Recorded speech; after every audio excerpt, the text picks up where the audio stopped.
Hello అండి, అందరికీ hi. ఈరోజు వచ్చేసి సింపుల్గా సాబుదానా అండి.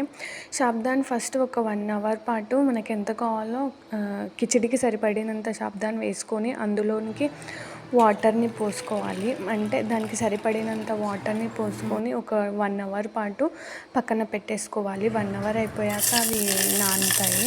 సో బౌల్ పెట్టుకొని బౌల్లోనికి సరిపడినంత ఆయిల్, పచ్చిమిర్చి, కొత్తిమీర, కరివేపాకు వేసుకొని వేయించుకోవాలి.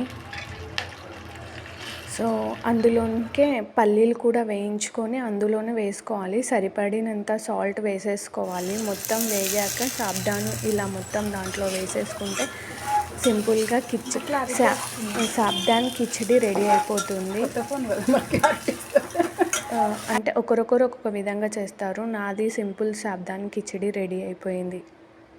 నా చేయి కనబడడం